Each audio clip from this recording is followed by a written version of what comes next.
Hi hello అందరికీ నమస్తే. Welcome to my class. You are watching PR exams Adda.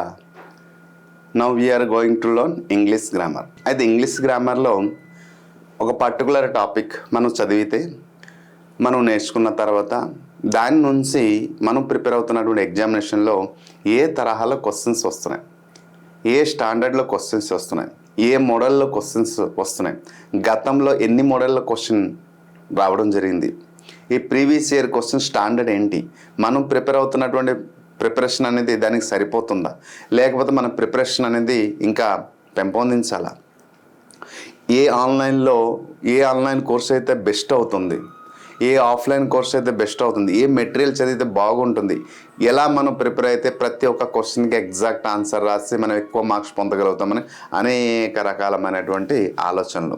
English అంటేనే ఆలోచనలో పడేస్తుంది, రైట్? మరి వాటన్నిటికీ ఈ వీడియోలో మనం ఫుల్ఫిల్ చేసి ఎలా చదవాలి, ఎలా నేర్చుకోవాలి, మనం నేర్చుకున్న టాపిక్లు ఎన్ని మోడల్ క్వశ్చన్ వస్తున్నాయి, వాటన్నిటి గురించి నేను పరిపూర్ణమైన అవగాహన కల్పిస్తున్నాను.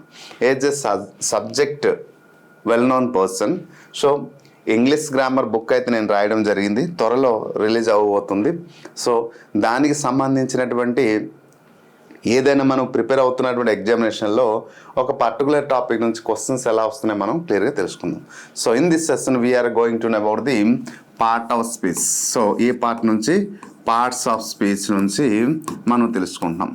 పార్ట్స్ ఆఫ్ స్పీచ్ నుంచి సో ఈ వీడియోలో pronoun very very very very very important part pronoun నుంచి ఏ స్టాండర్డ్లో క్వశ్చన్స్ వస్తున్నాయి, ఎన్ని మోడల్లో క్వశ్చన్స్ వస్తున్నాయి, వాటన్నిటి గురించి ఈ వీడియోలో తెలుసుకుందాం, రైట్? అయితే ప్రొనౌన్ గురించి తెలుసుకోవాలనే ఆలోచన ప్రతి ఒక్కరి మైండ్ సెట్లో ఉంది, రైట్? మరి ప్రొనౌన్లో ఉన్నటువంటి ఏమి నేర్చుకోవాలి సార్? రైట్, గుర్తుపెట్టుకోండి. ప్రొనౌన్లో మీరు ఏమైనా నేర్చుకోవాలి అంటే సో ప్రొనౌన్ ఒక డెఫినేషన్ అడిగితే అందరూ చెప్తారు, కానీ ప్రొనౌన్లో ఉన్నటువంటి కైండ్స్ గురించి నేర్చుకోవాలి. టోటల్గా ఎక్కడ ఎన్ని కైండ్స్ ఉన్నాయి అంటే 15 కైండ్స్ ఉన్నాయి. ఈ 15 కైండ్స్ గురించి క్లియర్గా తెలుసుకోవాలి. దాంట్లో ఇంపార్టెంట్ పార్ట్ తీసుకుందాం. ఇంపార్టెంట్ కైండ్స్ ప్రతి ఒక్క పర్సన్ ఖచ్చితంగా నేర్చుకోవాల్సిందే. First one demonstrative pronoun. ఏడమ్మా డెమోన్స్ట్రేటివ్ ప్రొనౌన్ అంటే ఏంటి తెలుసుకోవాలి.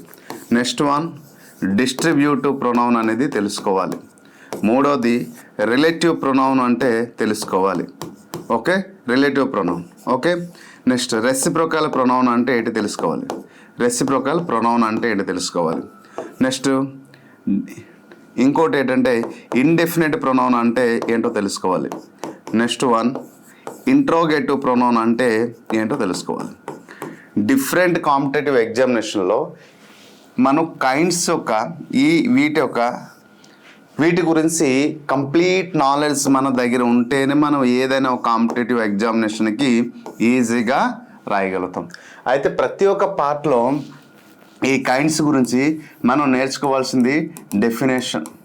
ఖచ్చితంగా డెఫినేషన్ నేర్చుకోవాలి.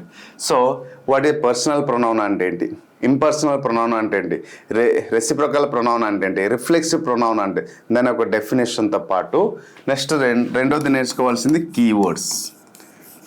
ఫర్ ఎగ్జాంపుల్ కీవర్డ్స్ అంటే ఏంటి సార్? రిఫ్లెక్సివ్ ప్రొనౌన్ గురించి మనం మాట్లాడదాం. Reflexive pronoun. మరి రిఫ్లెక్సివ్ ప్రొనౌన్ గురించి మాట్లాడితే చూడండి, రిఫ్లెక్సివ్ ప్రొనౌన్లో కీవర్డ్స్ ఏంటి అవుతుంది? Myself, okay, himself, herself, ourselves. Okay, singular ఉండేటప్పుడు సెల్ఫ్ అంటాం, ప్లూరల్ ఉండేటప్పుడు సెల్ఫ్స్ అంటాం. సో ఇలాంటి కీవర్డ్స్ కూడా నేర్చుకోవాలి. ఫస్ట్ వన్ డెఫినేషన్ తెలుసుకోవాలి, సెకండ్ వన్ కీవర్డ్స్ తెలుసుకోవాలి. మూడవది తెలుసుకోవాల్సింది ఏంటంటే డిఫరెన్స్ తెలుసుకోవాలి. డిఫరెన్స్ తెలుసుకుంటేనే ఇలా 3 రకాలమైనటువంటి నాలెడ్జ్తో తెలుసుకుంటే మీరు ఏ కాంపిటేటివ్ ప్రిపేర్ అవుతున్నారో, మీరు దేనికైతే ప్రిపేర్ అవుతున్నారో దాని నుంచి ఎలాంటి క్వశ్చన్ వచ్చినా you are able to choose a perfect answer. ఒకవేళ ఈ అవగాహన లేకుండా అయితే కొంత టైం పడుతుంది. ప్రతిదానికి ఒక పరిపూర్ణమైన అవగాహన మనం నేర్చుకోవాలంటే టైం తీసుకుంటుంది. ఎలా నేర్చుకోవడం వల్ల ఏమవుతుంది, రానున్న రోజుల్లో మనం ఏ కాంపిటేటివ్ ఎగ్జామ్ మనం రాసినా ప్రతి ఒక్క ఎగ్జామినేషన్లో మనం ఈజీగా ఎక్కువ మార్క్స్ పొందడానికి ఎక్కువ అవసరం ఉంటుంది. సో ప్రొనౌన్ అంటే ఏంటి, దాని కైండ్స్ గురించి మళ్ళీ ఇక్కడ నేను చెప్పాల్సిన అవసరం లేదు. మన కోర్సులు అయితే కంప్లీట్గా కేవలం 299 రూపీస్కే 6 months వెల్డీడ్తో పాటు కంప్లీట్ కోర్స్ విత్ బేసిక్ గ్రామర్తో సహా, ఓకేనండి. బేసిక్ గ్రామర్తో ప్లస్ 30 to 50,000 బిట్స్ వరకు మేము త్వరలో అప్లోడ్ చేయబోతున్నాం. ఓకే, ఆల్రెడీ 30,000 ఉంది. ఇది ఎంతవరకు చేరుతుందని 50,000 బిట్స్ వరకు ప్రతి ఒక్క కాంపిటేటివ్ ఎగ్జామినేషన్లో యూస్ఫుల్ అయ్యేలాగా క్వశ్చన్స్ అన్నీ వస్తాయి. సరే, తర్వాత ఈ ప్రీవియస్ ఇయర్ క్వశ్చన్స్ కూడా ఎక్స్ప్లెనేషన్ చేసి పొందుపరుస్తాం. సో ప్రతి ఒక్క ఆస్పిరెంట్కి ఇది హెల్ప్ఫుల్ అవుతుంది my dear aspirant. So this is the detail analysis of the pronoun. ఇప్పుడు ఈ ప్రొనౌన్ నుంచి ఎటువంటి క్వశ్చన్స్ వస్తున్నాయి, ఏ స్టాండర్డ్లో క్వశ్చన్ వస్తుంది, ఒక్కొక్క క్వశ్చన్ గురించి క్లియర్గా మనం తెలుసుకుందాం. రైట్, సో ప్రతి ఒక్క దాని గురించి క్లియర్గా ఎక్స్ప్లెయిన్ చేస్తాను. That is real a beautiful painting. Choose the part of speech of the word that. చూడండి, ఎక్కడ that is real a beautiful paint అన్నాడు. ఈ దట్ అనే దాన్ని బ్యూటిఫుల్ పెయింటింగ్ అన్నాడు. Choose the part of speech. ఇక్కడ దట్ అనేది ఏ పార్ట్ ఆఫ్ స్పీచ్? కంజంక్షనా, ప్రొనౌనా, అడ్జెక్టివా, లింకరా? సో ఈ దట్ అనేది బ్యూటిఫుల్ దేని గురించి మాట్లాడుతుంది? బ్యూటిఫుల్ పెయింటింగ్ గురించి అక్కడ మాట్లాడుతుంది కదా. రైట్, అయితే ఈ దట్ అనేది ఏమవుతుంది? కంజంక్షన్ అవుతుందా? ఎస్, కంజంక్షన్ కొన్ని సందర్భంలో అవుతుంది. ఎప్పుడు? రెండు స్టేట్మెంట్ కలిపి ఒక వాక్యం రూపంలో తెలియజేస్తుంది. కానీ ఇక్కడైతే దట్ కంజంక్షన్ కాదు. ప్రొనౌన్ అయ్యే అవకాశం ఉంది, ఎందుకంటే సబ్జెక్ట్ ప్లేస్లో వచ్చింది. ఇది వర్బ్ ప్లస్ ఇవన్నీ ఆబ్జెక్ట్. సబ్జెక్ట్ ప్లేస్లో ఏది రావాలి? నౌన్ లేదా ప్రొనౌన్ రావాలి. కాబట్టి ప్రొనౌన్ అయ్యే అవకాశం ఉంది. సో ఆపుదాం. ఎన్ అడ్జెక్టివ్ అవ్వాలంటే ఏంటి? నౌన్ని క్వాలిఫై చేయాలి. ఎక్కడ నౌన్ కూడా ఎక్కడ లేదు కదా. సో నౌన్ క్వాలిఫై చేయట్లేదు కాబట్టి అడ్జెక్టివ్ కాదు. లింకర్ అంటే వర్బ్ లేకుండా, చూడండి ఆల్రెడీ ఈజ్ ఉంది, వర్బ్ ఉంది. So become a doctor, become అనేది ఇక్కడ ఏమవుతుంది? Linker. So linking helping verb అంటాం. సో కాబట్టి linker is not. So right answer is what? Pronoun is the right. So subject ప్లేస్లో ఏది రావాలి? నౌన్ అయినా రావాలి, ప్రొనౌన్ అయినా రావాలి. సో దట్ అనేది ప్రొనౌన్ అవుతుంది. ఓకే, మరి దట్ అనేది ఏ ప్రొనౌన్ అవుతుంది అంటే ఇక్కడ డెమోన్స్ట్రేటివ్ ప్రొనౌన్ అవుతుంది. ఏ ప్రొనౌన్ అవుతుందమ్మా? డెమోన్స్ట్రేటివ్ ప్రొనౌన్ అవుతుంది. మరి డెమోన్స్ట్రేటివ్ ప్రొనౌన్కి మనం తీసుకున్న కీవర్డ్స్ ఏంటంటే దిస్, దట్, దీస్, దోస్. ఓకేనా? సో దేన్నైనా ఆబ్జెక్ట్ గురించి తెలియజేస్తే దాన్ని డెమోన్స్ట్రేటివ్ ప్రొనౌన్ అనేసి అంటారు. మరి దట్టని కూడా మనం అడ్జెక్టివ్ రూపంలో ఉపయోగిస్తాం. కానీ ఎప్పుడు అడ్జెక్టివ్ రూపంలో ఇస్తావు అంటే క్వాలిఫై చేస్తే, నౌన్ పక్కన ఉంటూ నౌన్ క్వాలిఫై చేస్తే అప్పుడు అడ్జెక్టివ్ అవుతుంది. Got it. నెక్స్ట్ క్వశ్చన్ చూడండి. This is the man who works hard. The underline word that is. So ఇక్కడ the underline word that is ఇది ఏంటి అనేసి అడిగారు కదా. సో హూ అనేది ఏంటి అనేసి అడిగారు. సో ఇక్కడ the underline word that is అనేసి అడగవచ్చు, లేకపోతే హూ ఈజ్ కూడా ఇవ్వచ్చు. సో హ్యూ అనేది ఏంటి అని అడిగారు. ఏ రిలేటివ్ అడ్జెక్టివ్, అన్ అడ్జెక్టివ్, అన్ ఇంట్రోగేటివ్ ప్రొనౌన్, ఏ రిలేటివ్ ప్రొనౌన్. Relative adjective. ఇప్పుడు రిలేటివ్ అడ్జెక్టివ్ అంటే ఇంతకుముందు చెప్పాము కదా. సో కొన్ని పదాలు ప్రొనౌన్లో వచ్చే పదాలు అడ్జెక్టివ్లో వస్తుంది. ఎక్కడ వస్తుంది? అడ్జెక్టివ్లో వస్తుంది. అలాగే యాడ్వర్బ్లో వస్తుంది. ఎందుకు? ప్రొనౌన్లో రిలేటివ్ ప్రొనౌన్ అంటాం, రిలేటివ్ అడ్జెక్టివ్ అంటాం, అలాగే రిలేటివ్ యాడ్వర్బ్ అంటాం. సేమ్ వర్డే రిపీటెడ్గా వస్తుంది, కానీ పొజిషన్ బట్టి ఆ వర్డ్ ఒక ఫంక్షన్ మారిపోతుంది. ఇక్కడ హూనే మనం యాడ్వర్బ్గా తీసుకోవచ్చు, అడ్జెక్టివ్ తీసుకోవచ్చు, ప్రొనౌన్గా తీసుకోవచ్చు. కానీ మనం గమనించాల్సింది ఎక్కడ అది అవుతుంది అంటే పొజిషన్ బట్టి, వర్డ్ ఒక ఫంక్షన్ బట్టి మారిపోతుంది. సో కాబట్టి నౌన్ ఎక్కడ వర్క్స్ ఇచ్చాడు. సో నౌన్ ఇవ్వలేదు కదా.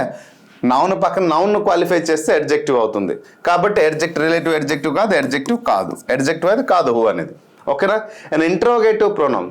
ఎందుకంటే this is the man, this is the subject is plus object వచ్చింది కదా. సో ఆబ్జెక్టివ్ వచ్చింది. హూ వర్క్స్ హార్డ్ ఎవరి గురించి మాట్లాడుతున్నారు? ఈ పర్సన్ గురించి మాట్లాడుతున్నారు కదా. So the who is here denoting about the person, not qualify. ఎక్కడ డినోట్ చేస్తుంది, తెలియపరుస్తుంది. క్వాలిఫై చేస్తే కదా అడ్జెక్టివ్ అంటాం, క్వాలిఫై చేస్తే అడ్జెక్టివ్ అంటాం, కానీ తెలియపరుస్తుంది. కాబట్టి అయితే ఇంట్రోగేటివ్ ప్రొనౌన్ అయినా అవ్వాలి, లేదా రిలేటివ్ ప్రొనౌన్ అయినా అవ్వాలి. ఎందుకంటే interrogative word always begins with double H word or helping verb కదా. సో కాబట్టి డబుల్ హెచ్ వర్డ్ అవ్వాలి. కాబట్టి డబుల్ హెచ్ వర్డ్ ఉంది కాబట్టి ఇంట్రోగేటివ్ ప్రొనౌన్ అవ్వచ్చు, రిలేటివ్ ప్రొనౌన్. మరి రిలేటివ్ ప్రొనౌనా ఇంట్రోగేటివ్ ప్రొనౌన్ అంటే సెంటెన్స్లో క్వశ్చన్ మార్క్ ఉంటూ క్వశ్చన్ మార్క్ ఉంటూ డబుల్ హెచ్ వర్డ్ అయి ఉంటే అది ఇంట్రోగేటివ్ అవ్వాలి. కాబట్టి ఇక్కడ క్వశ్చన్ రూపంలో చెప్పట్లేదు, ప్రశ్నార్థక రూపంలో క్వశ్చన్ స్టేట్మెంట్ లేదు, ఆ పర్సన్ గురించి తెలియపరుస్తుంది. కాబట్టి so relationship the person and what is the relationship with that person, ఆ పర్సన్కి రిలేషన్షిప్ ఎటువంటిది ఉందనేసి అడిగారు. కాబట్టి so relative pronoun is the exact answer. Got it. Next question. Servant days are honest or trusted. Choose that word that fit the blank. So who's, whoa, whoma, which. So all these words are the pronoun. అయితే ఏ word తీసుకుంటే ఆ సెంటెన్స్కి పరిపూర్ణమైన అర్థాన్ని తెలియజేస్తుంది, ఇది మనం గమనించాలి. Servants okay are honest or trusted అని చెప్పారు. So this word is indicating the person or not, we have to observe. ఇక్కడ హూజ్ అనేది ఎవరి గురించి తెలియజేస్తుంది, పర్సన్ గురించి తెలియజేస్తుంది. హూ అనేది పర్సన్ గురించి తెలియజేస్తుంది. హూమ్ అంటే కూడా పర్సన్ గురించి తెలియజేస్తుంది. Which only is indicated about the things or content or matter. కాబట్టి విచ్ అయితే కాదు. So either whom, whose. So which word is just suitable for that blank. Whose అంటే చూడండి, హూజ్ ఒక వస్తువు, ఏదైతే ఒక వస్తువు ఉంది పర్టికులర్ ఆ పర్సన్ యొక్క పొసెషన్ గురించి తెలియజేస్తే హూజ్ కానీ హూమ్ కానీ పొసెషన్, ఆ వ్యక్తి గురించి మాట్లాడితే, ఆ వ్యక్తి ఒక వస్తువు గురించి మాట్లాడితే హూజ్ అని ఉపయోగిస్తున్నాం. ఆ వ్యక్తి గురించి, క్యారెక్టర్ గురించి, బిహేవియర్ గురించి, ఇంకొక విషయం పైన మాట్లాడితే, పర్సన్ ఒక మ్యాటర్ గురించి మాట్లాడితే, పర్సన్ ఒక థింగ్స్ గురించి మాట్లాడేటప్పుడు హూజ్ గురించి చెప్పొచ్చు. సో కాబట్టి ఈ రెండు కూడా పోయింది. So right answer is the who. So exact who అనేది ఒక పర్సన్ని పాయింట్అవుట్ చేస్తాం. హూమ్ అంటే పర్సన్ ఒక మ్యాటర్ గురించి తెలియజేస్తాం, ఓకేనా. లేదా హూజ్ అంటే పర్సన్ ఒక థింగ్స్ గురించి తెలియజేసేటప్పుడు హూజ్ అని ఉపయోగించవచ్చు. సో ఇలా మనం ఐడెంటిఫికేషన్ చేసుకోవాల్సింది ఉంటుంది క్వశ్చన్లో. రైట్. నెక్స్ట్ క్వశ్చన్ చూద్దాం. Select the option which has 4 demonstrative pronouns. ఏంటండి 4 డెమోన్స్ట్రేటివ్ ప్రొనౌన్స్ ఫైండ్ అవుట్ చేయండి అన్నారు. అంటే ఇచ్చినటువంటి 4 ఆప్షన్లో 4 డెమోన్స్ట్రేటివ్ ప్రొనౌన్ ఫైండ్ అవుట్ చేయండి అన్నారు. అయితే దేర్, దేర్, దెన్. సో చూడండి, డెమోన్స్ట్రేటివ్ ముందు డెమోన్స్ట్రేటివ్ ప్రొనౌన్ అంటే ఏంటి ముందు ఫైండ్ అవుట్ చేయాలి. డెమోన్స్ట్రేటివ్ ప్రొనౌన్ అంటే ఎటువంటి పదాలు అనేది మనం ఐడెంటిఫై చేయాలి. సో డెమోన్స్ట్రేటివ్ ప్రొనౌన్ అంటే పర్టికులర్గా పాయింట్అవుట్ చేస్తున్నటువంటి పదాలు.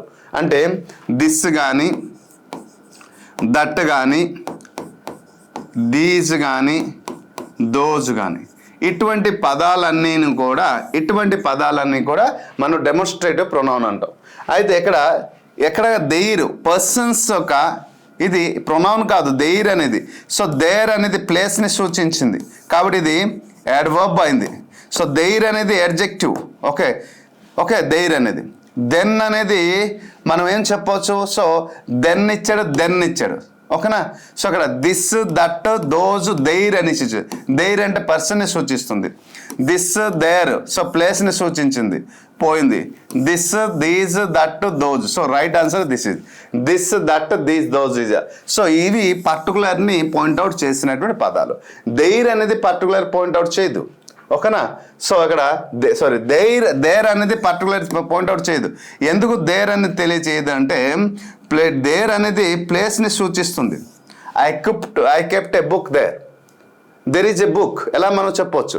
సో అటువంటి మరి డెమోన్స్ట్రేటివ్ ప్రొనౌన్ అంటే ఎలా చెప్తాం. సో చూడండి, this is my book. So ఈ బుక్ ఎవరిది అనేసి పాయింట్అవుట్ చేస్తుంది. ఇప్పుడు దేన్ని పాయింట్అవుట్ చేస్తుంది అంటే పర్టికులర్గా బుక్ని పాయింట్అవుట్ చేస్తుంది కాబట్టి దిస్ అనేది ఏమైంది డెమోన్స్ట్రేటివ్ ప్రొనౌన్ అవుతుంది. ఇలా మనం అవగాహన తీసుకురావాలి కంటెంట్ పైన. సో చూడండి, ఇప్పటికి 4 క్వశ్చన్స్ 4 మోడల్ ఉన్నాయి. ఒక క్వశ్చన్ తర్వాత ఇంకో క్వశ్చన్కి పొంతన లేదు. First question, second question, third question, fourth question, ప్రతి ఒక్క క్వశ్చన్ ఒక్కొక్క మోడల్లో ఉన్నాయి. సో ఇలాంటి క్వశ్చన్స్ thousands ఆఫ్ క్వశ్చన్ మన యాప్లో ఉన్నాయి కాబట్టి ప్రిపరేషన్ అయితే బాగుంటుంది. మీరు పర్చేజ్ చేసి ప్రిపేర్ అయితే చాలా బాగుంటుంది. Which of the following list includes common relative pronounce. Common relative pronoun అని చెప్పారు, చూసారా. కామన్ రిలేటివ్ ప్రొనౌన్ అని ఎన్ని విధాలుగా అడుగుతున్నాడో క్వశ్చన్ చూడండి. ఒక దగ్గర find out the part of speech అన్నారు. ఒక దగ్గర రిలేటివ్ ప్రొనౌన్ అని సేమ్ ఎక్కడ అడిగాడు, ఆ రిలేటివ్ ప్రొనౌన్లో ఇంట్రోగేటివ్ ప్రొనౌన్ ఎక్కడ ఉంది, ఓకేనా, డెమోన్స్ట్రేటివ్ ప్రొనౌన్ ఎక్కడ ఉందని కైండ్ గురించి అడిగాడు. ఎక్కడేమో కామన్ రిలేటివ్ ప్రొనౌన్ ఏంటి అన్నాడు, కామన్గా ఉపయోగించే పదాలు ఏంటి అనేసి అని అడిగారు. సో ఒక్కొక్క క్వశ్చన్లో ఒక్కొక్క రూపంలో అడుగుతున్నారు. చూడండి, and, but, or, nor, for. So ఇవన్నీ కూడా మనం ఏమని చెప్పవచ్చు, కంజక్షన్స్ అని చెప్పవచ్చు. When, if, while. సో చూడండి, వెన్ అనేది ఇఫ్, ఇది కండిషనల్, వైల్ అనేది మనం ఉపయోగిస్తాం. ఫర్దర్ మోర్, ఇవన్నీ కూడా కంజంక్షన్సే. In edition to, on the other hand, ఓకేనా. ఇవన్నీ కూడా సింపుల్ కాంపౌండ్ కాంప్లెక్స్ వచ్చేసారు సబార్డినేట్ క్లాజ్లో ఇవన్నీ ఉపయోగిస్తాం కాంప్లెక్స్ సెంటెన్స్లో. So which, that, who, whom, whose, ఇవన్నిటికీ కామన్ రిలేటివ్ ప్రొనౌన్ అంటారు. దీనికి ఏమంటారండి, కామన్ రిలేటివ్. సో రిలేటివ్ ప్రొనౌన్లో ఇప్పుడు చూడండి, హూని రిలేటివ్ ప్రొనౌన్లో ఉపయోగిస్తాం, దట్ని రిలేటివ్ ప్రొనౌన్లో ఉపయోగిస్తాం, హూమ్ని రిలేటివ్ ప్రొనౌన్. సో ఎందుకు సార్ దీన్ని కామన్ రిలేటివ్ ప్రొనౌన్ అంటే, మనం సింపుల్ అలాగే కాంపౌండ్ అండ్ కాంప్లెక్స్లో ఒక మోడల్ చెప్పాం చూడండి. ఫస్ట్ మోడల్ 1 చెప్పేటప్పుడు నేను చెప్పుంటాను చూడండి. సింపుల్లో వచ్చే పదాలు ఏం చెప్పాం, noun plus apposition, noun plus adjective కదా. సో కాంపౌండ్లో అండ్, బట్. తర్వాత ఈ కాంప్లెక్స్లో వచ్చే who, that, whom, whose, where, ఇటువంటి పదాలతో పాటు చెప్పడం జరిగింది. సో ఈ కాంప్లెక్స్ సెంటెన్స్ అంటే 1 మెయిన్ క్లాస్ ఉండాలి, 1 సబార్డినేట్ క్లాస్. ఈ సబార్డినేట్ క్లాస్ను ఉపయోగించేటప్పుడు ఎటువంటి పదాలను ఉపయోగించి అయితే రాస్తున్నామో ఆ పదాలన్నింటికి ఏమంటారంటే కామన్ రిలేటివ్ ప్రొనౌన్ అనేసి అంటారు.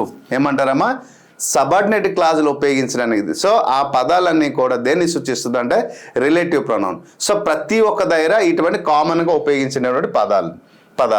సో కాబట్టి we have to recognise these words. Okay, next question. Choose the sentence in which the personal pronoun, ఏంటన్నారమ్మా, personal pronoun are properly used. So personal ప్రొనౌన్తో వచ్చినటువంటి వర్డ్ అన్ని ఇక్కడ ప్రాపర్లీ యూజ్డ్ అంటే ఒక ఆర్డర్ రూపంలో రాసి ఉందా, ఆర్డర్ రూపంలో ఉందా లేదా ఫైండ్ అవుట్ చేయమన్నారు. ఇవన్నీ కూడా పర్సనల్ ప్రొనౌనే. చూడండి, ఐ అనేది పర్సనల్ ప్రొనౌనే, సి అనేది పర్సనల్ ప్రొనౌనే, ఇక్కడ వి అనేది పర్సనల్ ప్రొనౌన్, యు అనేది పర్సనల్ ప్రొనౌన్, దే అనేది personal pronoun, you, he and I. ఎక్కడ చూడండి, ఐ, యు అనేది ఇవన్నీ కూడా పర్సనల్ ప్రొనౌనే. ఇవన్నీ నీకు ఒక ఆర్డర్ రూపంలో రాసి ఉందా సెంటెన్స్లో. ఎస్, సెంటెన్స్ రాసేటప్పుడు ఖచ్చితంగా అది ఆర్డర్ రూపంలోనే ఉండాలి. ఎలా ఉండాలి, ఆర్డర్ రూపంలో ఉండాలి. మరి ఆర్డర్ రాయాలంటే ఫస్ట్ దేనిపైన ప్రయారిటీ ఇవ్వాలి అంటే, ఇప్పుడు నేను క్లాస్ చెప్తున్నాను కదా, ఎవరిని క్లాస్ చెప్తున్నాను, మిమ్మల్ని ఉద్దేశించి కదా. అప్పుడు నేను అనేది ఎప్పుడు కూడా ముందు చెప్పకూడదు. సో నేను మీ గురించి పాయింట్అవుట్ చేసేటప్పుడు అప్పుడు దేని చెప్పాలంటే, so first I have to begin with you. తర్వాత నేను ఎవరి గురించి మాట్లాడుతున్నాను, విద్యార్థి ఉద్దేశించి మాట్లాడుతున్నాను కాబట్టి దే, ప్లూరల్. ఒక పర్సన్ అయితే హీ. అంటే మనం రాయాల్సింది ఫస్ట్ సెకండ్ పర్సన్ని రాస్తాము, తర్వాత థర్డ్ పర్సన్ నుంచి రాస్తాము. థర్డ్ పర్సన్ అంటే ఏంటమ్మా, హీ, సి, ఇట్. దీంట్లో ప్లూరల్ ఏట్ అవుతుంది దే. సెకండ్ పర్సన్ అంటే ఏంటమ్మా, యూ. సో యూతోని మొదలు పెట్టాలి. తర్వాత లాస్ట్లో మూడోది ఏంటంటే ఫస్ట్ పర్సన్ గురించి చెప్పాలి. లాస్ట్లో మీ గురించి చెప్పాలి. ఫస్ట్ పర్సన్ అంటే నేను స్పీకర్ కాబట్టి అప్పుడు నేను ఫస్ట్ పర్సన్ అవుతాను. సో లాస్ట్లో చెప్పాలి. సో అటువంటి చూద్దాం ఈ సెంటెన్స్లో ఏముంది చూడండి. I and she have done this. I అనేది ఫస్ట్ పర్సన్ ముందే ఇచ్చేసారు కాబట్టి రాంగ్. ఒకవేళ సి వస్తే సి అండ్ ఐ, ఇది కరెక్ట్ అవుతుంది. దీనికి ఆర్డర్ రూపంలో రాయాలంటే she and I is the exact answer అవుతుంది కాబట్టి wrong. We, you and they. చూడండి ఇక్కడ కూడా రాంగే. ఇప్పుడు రావాల్సింది ఏంటి, యూ రావాల్సింది, తర్వాత దే రావాల్సింది, తర్వాత వి రావాల్సింది. వి అనే ఫస్ట్ పర్సన్ ప్రొనౌన్ కాబట్టి సో ఇది wrong. You, he and I. Okay, you second person ఉంది, హీ థర్డ్ పర్సన్ ఉంది, తర్వాత ఫస్ట్ పర్సన్ కాబట్టి ఇది అయ్యే అవకాశం ఉంది. చూద్దాం, ఇంకొక సెంటెన్స్ ఉంది కాబట్టి ఐ అండ్ యూ, ఎక్కడ కూడా రాంగ్. ఐ అండ్ యూ అన్నారు కాబట్టి wrong. So right answer is this is the correct according to. దీన్నే మనం సబ్జెక్ట్ వర్బ్ అగ్రిమెంట్ రూపంలో మనం నేర్పించినటువంటి ప్యాటర్న్. ఓకే, సబ్జెక్ట్ వర్బ్ అగ్రిమెంట్లో దీని గురించి అవగాహన కల్పిస్తూనే ఉంటాము. Got it. Next question. ప్రతి ఒక్క క్వశ్చన్ ఒక మోడల్ అండి. ప్రొనౌన్లో ఒక ప్రొనౌన్ అనే పర్టికులర్ టాపిక్ నుంచి ఎన్ని మోడల్ క్వశ్చన్ ఇస్తున్నాడో చూడండి. Next reflexive pronoun are also known. Sir మీకు ఈ ఎన్ని మోడల్ క్వశ్చన్స్ ఎక్కడి నుంచి వచ్చింది?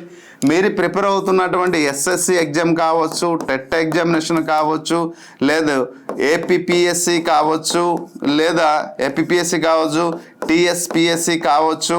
ఓకే, సో ఏ స్టేట్ గవర్నమెంట్ కానీ సెంట్రల్ గవర్నమెంట్ ఎగ్జామినేషన్ మీరు ప్రిపేర్ అవుతున్నా ఈ మోడల్ క్వశ్చన్స్ వస్తున్నాయి. ఎందుకంటే నేను తీసుకొచ్చినవి ఆ మోడల్ ఆ ఎగ్జామ్ నుంచి ప్రీవియస్ ఇయర్ క్వశ్చన్స్ అన్నీ కాబట్టి. సో కాబట్టి ఇది మీరు మైండ్లో బ్లైండ్గా ఫిక్స్ చేసుకోవాల్సింది. Right. Next reflexive pronoun are also known as. Reflexive ప్రొనౌన్ని మనం ఏమని పిలుస్తున్నాము అని అడిగారు. సో ఇంతమంది కైండ్లో రిఫ్లెక్సివ్ ప్రొనౌన్ ఒకటి ఉందని మనం తెలుసుకున్నాం. కానీ రిఫ్లెక్సివ్ ప్రొనౌన్ ఏమని పిలుస్తున్నాము? What we curl to reflexive pronoun అంటే, రిఫ్లెక్సివ్ ప్రొనౌన్ అంటే ఏంటి? ముందు ఏదైనా ఒక సబ్జెక్ట్ రాద్దాం, సబ్జెక్ట్ నుంచి ఆబ్జెక్ట్ రాద్దాం, తర్వాత పొసెసివ్ సబ్జెక్ట్ రాద్దాం, పొసెసివ్ ఆబ్జెక్ట్ రాద్దాం. Okay, so possessive subject for example I రాశాను అనుకో, ఇక్కడ ఆబ్జెక్టివ్ ఏంటి అవుతుంది? మీ. పొసెసివ్ సబ్జెక్ట్ ఏమవుతుంది? మై. ఇక్కడ పొసెసివ్ ఆబ్జెక్టివ్ ఏమవుతుంది? మైన్ అవుతుంది. రైట్. సో ఇప్పుడు ఒకవేళ హీ రాశాను అనుకో, ఇక్కడ ఏమవుతుంది? హిమ్. సి రాసి ఎక్కడ ఏమవుతుంది? హిజ్. ఎక్కడ కూడా హిజ్. ఒకవేళ ఇక్కడ వి రాశాను అనుకో, అక్కడ ఆబ్జెక్ట్ ఏమో అజ్, పొసెసివ్ సబ్జెక్ట్ ఏమో ఆర్, పొసెసివ్ ఆబ్జెక్ట్ ఏమో ఆర్స్ కదా. సో ఈ పదాలని మనం ఏం చేయాలంటే రిఫ్లెక్సివ్ ప్రొనౌన్లో అంటే సెల్ఫ్ ప్లస్ సెల్ఫ్స్ అంటే సింగులర్ ఉండేటప్పుడు సెల్ఫ్, ప్లూరల్ ఉండేటప్పుడు సెల్ఫ్స్ అని మనం రాస్తున్నాం. అయితే ఈ సబ్జెక్ట్లో ఉన్నటువంటి పొసెసివ్ సబ్జెక్ట్లో ఉన్నటువంటి పదాలన్నీ రిఫ్లెక్సివ్ ప్రొనౌన్ రాస్తాం. అంటే మై ప్లస్ సెల్ఫ్ ఏమైందమ్మా? My self, self. సో దీన్ని మనం ఏమంటాం? Reflexive pronoun. అంటే మై అనేది ఒక వర్డ్, సెల్ఫ్ అనేది ఒక వర్డ్, రెండు పదాలని కలిపితే ఏమంటాం? Compound personal pronouns. So this is the right answer. So ఇప్పుడు మై సెల్ఫ్ అనేది ఏమైంది? Reflexive pronoun. ఈ రిఫ్లెక్సివ్ ప్రొనౌన్ని ఏమంటారు అని అంటే కాంపౌండ్. కాంపౌండ్ అంటే రెండు పదాలు కలిసింది కాదు, పదాలు కలిపి ఉద్భవించింది. హీ, హిమ్, హిజ్ కదా. సో అక్కడ him, himself, him plus shelf కలపండి సెల్ఫ్, అప్పుడు ఏమవుతుంది? హిమ్సెల్ఫ్. హిమ్సెల్ఫ్ అనేది ఎక్కడ ఆర్ జెల్స్, ఆర్ వచ్చేటప్పుడు ఎలా రాస్తాం? Our plus selves, our selves. So this is the compound. Demonstrative pronoun కాదు. డెమోన్స్ట్రేటివ్ ప్రొనౌన్ అంటే చూడండి, దీన్ని డెమోన్స్ట్రేటివ్ ప్రొనౌన్ అంటారు. ఓకే, దీన్ని ఇవన్నీ కూడా ఏమవుతుంది? మై, హిజ్ అనేది అడ్జెక్టివ్ అవుతుంది. సో దీన్ని డెమోన్స్ట్రేటివ్ ప్రొనౌన్ అంటే చెప్పాను. డెమోన్స్ట్రేటివ్ ప్రొనౌన్ అంటే దిస్, దట్, దీస్, దోస్ అనేది డెమోన్స్ట్రేటివ్ ప్రొనౌన్. మరి డెమోన్స్ట్రేటివ్ ప్రొనౌన్ అంటే ఏంటి చెప్పాము? This, that, these, those. దీన్ని డెమోన్స్ట్రేటివ్ అడ్జెక్టివ్ అంటారు. ఓకేనా. పొసెసివ్ ప్రొనౌన్, ఇప్పుడు పొసెసివ్ సబ్జెక్టివ్ ఆబ్జెక్టివ్ ప్లస్లో ఉంది, ఇవన్నీ పొసెసివ్ ప్రొనౌన్ అంటాం. రిలేటివ్ ప్రొనౌన్ అంటే ఏం చెప్పాము ఇంతకుముందు? హూ కానీ, వాట్ కానీ, దట్ కానీ అటువంటి పదాలని రిలేటివ్ ప్రొనౌన్ అంటాం. So this is the right answer. Is the compound personal pronoun is the exact answer. Got it. Next question. They gave each of us a gift. Each అనే పదానికి underline చేశారు. ఇది ఏట్ అవుతుంది? Reciprocal pronoun, distributive pronoun, relative pronoun, indefinitive pronoun. So indefinitive pronoun అంటే ఏంటి? First indefinitive pronoun అంటే the word which is completed, action is completed, కానీ ఆ వర్క్ ఎవరు చేశారని తెలియదు. Nobody, nothing, nothing. ఇక్కడ ఇండెఫినిటివ్ ప్రొనౌన్లో సేన అని ఒక అద్భుతమైన డీ కోడ్తో పాటు దాదాపు 20 పదాలు చెప్పడం జరిగింది. మై డియర్ ఫ్రెండ్స్, 20 పదాలు చెప్పడం జరిగింది. ఈ సేన అనే డీ కోడ్తో 20 పదాలు చెప్పడం జరిగింది. కాబట్టి ఈ 20 పదాలు మనం ఈజీగా గుర్తుంచుకోవడానికి బెస్ట్ ట్రిక్ సేనతో పాటు చెప్పాను, అది గుర్తుపెట్టుకోండి. నెక్స్ట్ రిలేటివ్ ప్రొనౌన్ అంటే ఇంతకుముందు మనం హూ కానీ, హూమ్ కానీ, ఊచ్ కానీ ఇటువంటి పదాలు. డిస్ట్రిబ్యూటివ్ ప్రొనౌనా, రెసిప్రకల్ ప్రొనౌనా, ఈ రెండు మ్యాక్సిమం దాదాపు ఒకేలాగా ఉంటుంది. సో డిస్ట్రిబ్యూటివ్ ప్రొనౌన్ కానీ, రెసిప్రకల్ కానీ. సో రైట్ ఆన్సర్ ఇక్కడ ఏమవుతుందంటే right answer is the distributive pronoun. Each కానీ, ఓకే, ఈచ్ అదర్ కానీ, so we should say so that is the distributive pronoun అవుతుంది. So right answer is the distributive pronoun. Got it. Next question. క్వశ్చన్ని చూసిన వెంటనే మనకి identification రావాలి. Each of the boys in the team have submitted his assignment on time. చూడండి అక్కడ ఈస్తో పాటు ఇచ్చి అది ఏ అవుతుంది pronoun.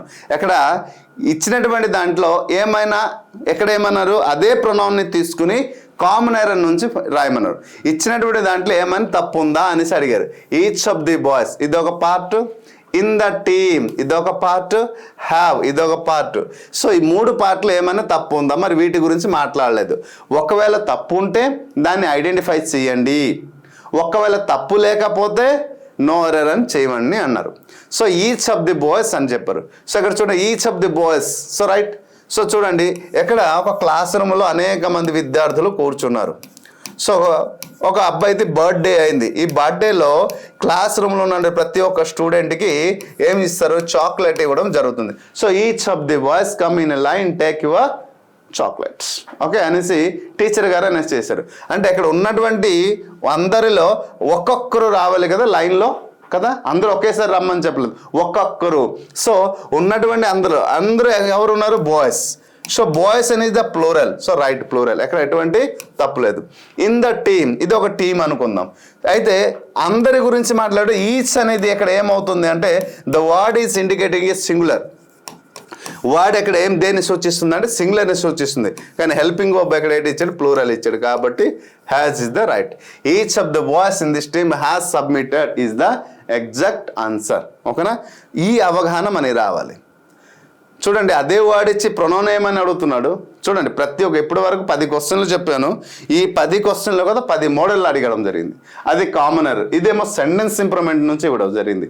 Neither Ramesh nor his friends brought his laptop to the seminar. ఇది స్టేట్మెంట్లో ఏమైనా మిస్టేక్ ఉందా దాన్ని ఫైండ్ అవుట్. ఒకవేళ లేకపోతే నో ఇంప్రూవ్మెంట్ అనేది మనం చూస్ చేయాల్సి ఉంటుంది. చూద్దాం. Neither Ramesh nor his friends brought. చూడండి హిజ్ అనేసి ఎక్కడ ఇచ్చారు, నైదర్ రమేష్ రైట్. ఎక్కడ కూడా చూడండి neither Ramesh nor his friends అన్నిటి దగ్గర ఎక్కడ కామనే. So common. ఎక్కడ ఏమి ఇచ్చారు, బ్రోట్ వరకు కామన్. ఎక్కడ దెయిర్ అనేసి ఇచ్చారు, హిజ్ అనేసి ఇచ్చారు, హెర్. సో నైదర్ రమేష్ నార్ హిజ్ ఫ్రెండ్స్. ఫ్రెండ్స్ గురించి మాట్లాడారు చూసారా, రమేష్ కాదు, అతని ఒక ఫ్రెండ్స్ కాదు, ఎవరు కాదు.